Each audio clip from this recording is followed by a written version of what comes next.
Hey guys, so it's been a while since I updated because I got slammed with the Kansas City Comic-Con convention. I had 2 weeks straight at the Makerspace, basically every day from open to close almost, working on getting that booth ready. It was a snap last minute decision to join. They still had slots and I thought, hey, I kind of think I have enough that I could do this, but it was a lot more work than I forethought. So, but it all went well, if you're wondering. The con, I broke even and then some, so basically my break-even number, I made that all again. So I think for my first con, it was pretty good. I really just wanted to break even, so I was happy, even though, yes, I wish I could have sold more. Friday was slow, Saturday was good, but Sunday, it was dead. That was the least we brought in on Sunday. I really hoped it would be somewhere between Friday and Saturday in numbers, but it just wasn't. I think the con really needs to be later in the fall, because being in August, the other one, the Planet Comic-Con, happens earlier in the summer. Like, everybody spends all their money, and it's a bigger con, you know. So by the time this one comes around at the end of the summer, everyone's gearing up for school, and they're spending all the money they need for textbooks and all of that stuff. So personally, I wish they would look into doing it later in the fall, or even like a winter con could be neat. But yeah, anyway, I would do it again. For the price of the booth, it worked out. If I had had any kind of a formal hard copy comic, then I could have gotten a booth for free. So I might look into making like a beginner issue of Chancery, since I have a fair amount done, and turn it into a hard copy, like a issue 1 kind of thing. My ideas for Chancery are long and widespread, so I'm not really sure what I could turn into, what would count as a comic book for the event, but it would mean a free booth next year, and then I could still be selling my other things. So that is intriguing, but we'll see. So what have I been making? I've been testing a lot at the Makerspace. These are some samples of inlaying brass into the wood. You can kind of see it there. Figuring out what depth of engraving does this metal just sit flushly. I found that 2 passes on untaped wood, so clean wood, no tape on top, and making it solid black, got it completely flush. So you run your engraving once, you run it twice, and it should fit perfectly, which is pretty cool. The once over, I don't know if you could see it in the video, probably not, but yeah, it's all funky. It doesn't really work. Anyway, you feel it, you know? The other one is definitely flush, so that's cool. And then I bought some things, because what I'd like to do too is to use the brass and actually texture it or stamp it. So I had a 60% off coupon the other day to Joann's Fabrics. 60% off is pretty good. These are normally $49.99 and I got 60% off of that. No, $39.99. I don't remember. Anyways, it was expensive and I never ever would have bought them at full price. But with that, these letters, let's see if I can pull one out here for you. You can see I use these in my silversmithing course, ones like them, of course. And I loved them because you could write letters and stuff. Basically, you position it on the metal and you stamp it down just like leather stamping, if you've ever done that. So I have my my metal block too to sit under the metal, and I've done all this stuff before, so it's just finally having these tools to literally do them myself. And some other testing was with some silhouette ideas. You see here, I don't know if you can guess who these people are. This is Buffy, and this is Spike. So basically it's going around and tracing their heads and vectors and then cutting it out. And the idea, you know, was that you could hang them, you know. These ones didn't turn out because I overglued it. so stupid. I was a little too liberal. I put a very thin coat, you know, evenly, but it was too much. I had pressured them to dry, and I guess maybe that was where I shouldn't have done it. But so these are definitely tests. You can see glue around the edges, and some of that's never really going to come out well. So that was one idea I've been mixing with. Something I could take commissions for too. You know, so people's portraits, I could literally do that and then send it to them. So something personalized, very personalized. And then working out on this. This is a vector. This is not an engraving. And so that's done by the laser going at cutting speed, but not very deep. So you slow down the laser, well, not slow down. You speed up the laser and you slow down its power. And you can get that really well. So I've made several of these as tests. I guess it's like an ornament, or you could hang it from your rear view mirror. I don't know. Still working on what I want them to be. But that took a long time. That's something that I had started to vectorize in France a long time ago when Thomas and I were hiring out our laser cutting through a company there. But I never had it done, so I just had the files basically ready. So I've been testing with them. This is one of the other pencil boxes designs I've been working on. Some of you remember this design from quite a while ago. I think this one came out very well. I like it a lot. I had sold one very similar to it at the Comic-Con. I had about 16 of these pencil boxes, and I came back with like 4. One being two being flawed in some way, but I still was going to sell them at a cheaper rate, and then 3 that were good. So I might be putting those up on Etsy here, see if there's any interest. I've been looking into other trade shows around the area and thinking about joining them, but I don't know. Like, I have a little stock left, but not enough stock left. So it would be another like 2 or 3 weeks of solid work again to have enough for trade shows so soon. So I might be slowly working on this and looking then towards spring and summer shows again, just so that I don't kill myself for 2 weeks like I did. But anyway, so that's one design lately. This is another one I sold at the Comic-Con, which is the Cora. Some of you have seen that. But you can see that it's blue. Oop, oop, there we go. So this is using Ecoline liquid watercolors. It's different in that it's slightly more like an ink.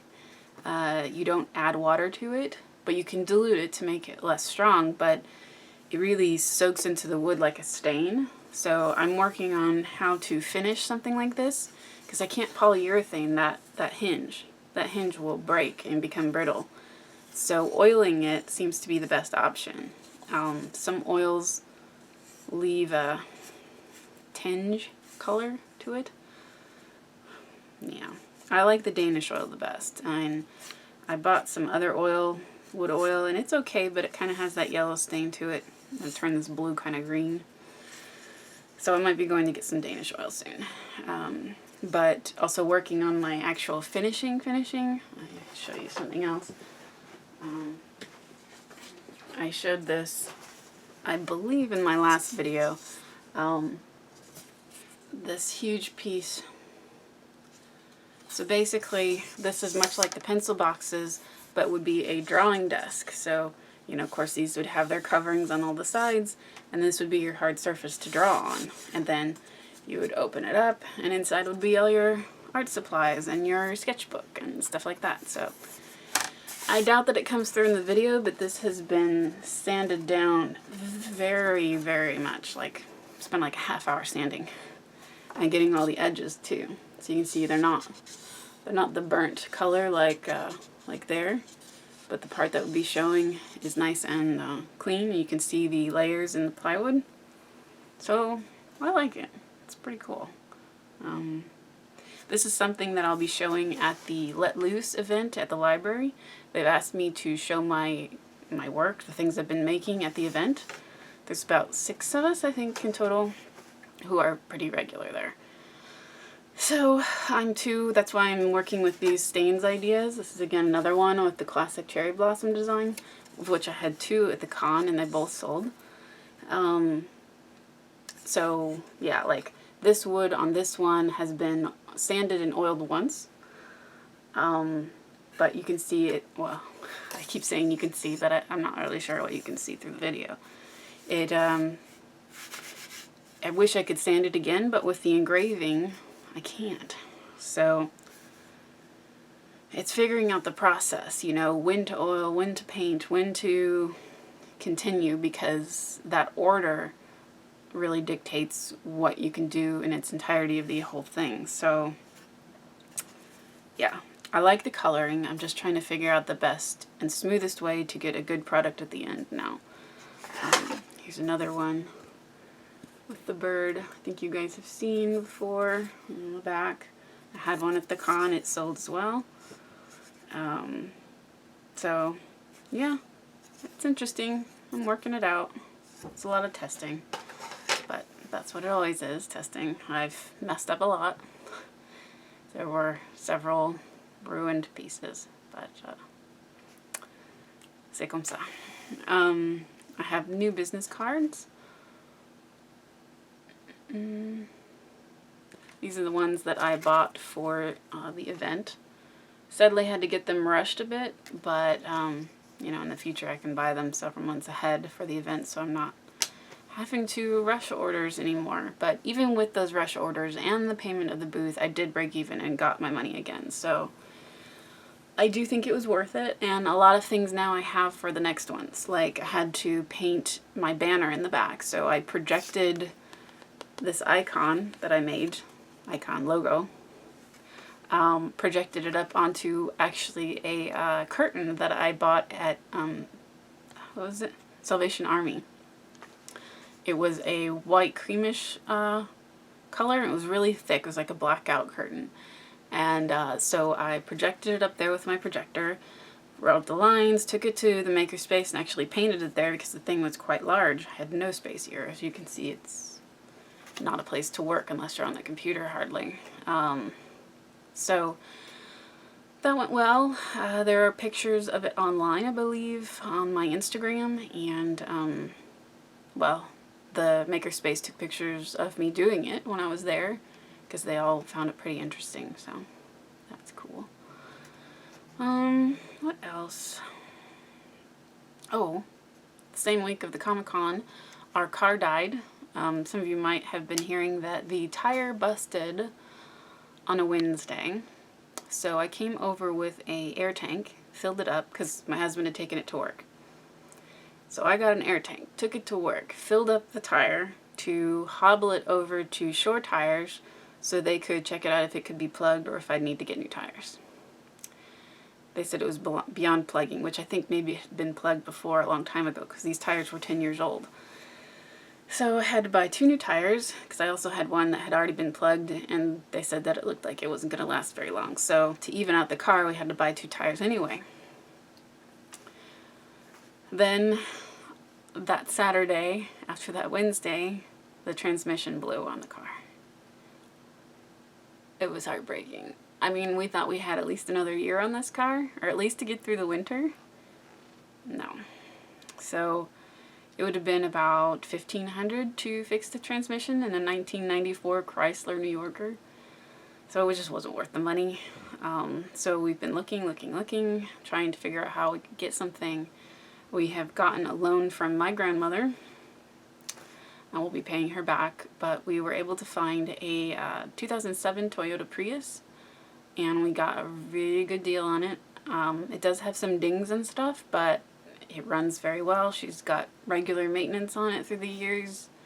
She's its second owner and is the one that put on most of the miles for it, so the only reason she was selling is because she's moving out of the country, ironically, so that's been good. We just titled it on Thursday. Today is Friday. Just picked it up Wednesday night, so it's still quite new, but it's already amazing. It's the newest car I've ever owned. It's the nicest car I've ever driven. So that's all good, even though it's money out the door, which I hate, but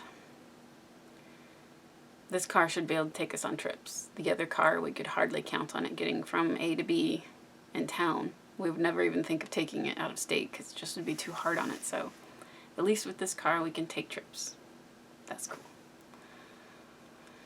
So I guess on that I will end. Don't think there's any other major life things. Well, yesterday was my 9 years wedding anniversary, so that's cool. But apart from that, I think that's all there is to report. For patrons on Patreon, the issues with Patreon and what I should be doing with my Patreon, I'm still working out. As for people who are getting art, I'll be posting that there more privately, not on these videos for now, as we figure this out. It's frustrating what we learned about giveaways on Patreon. And I'm trying to work out the best way to still give you guys the things you've been used to getting and follow their rules. So, yeah. I do hope that if you're watching this and you're not a patron, you will check it out. Think of joining me even at the $1 level. It helps me a lot. It motivates me to keep going and making things and making videos like this and doing the drawings and everything. So please think of joining me there. There's links in the end of this video, on my page, everywhere. You can find it. So I will talk to you guys later, and bye.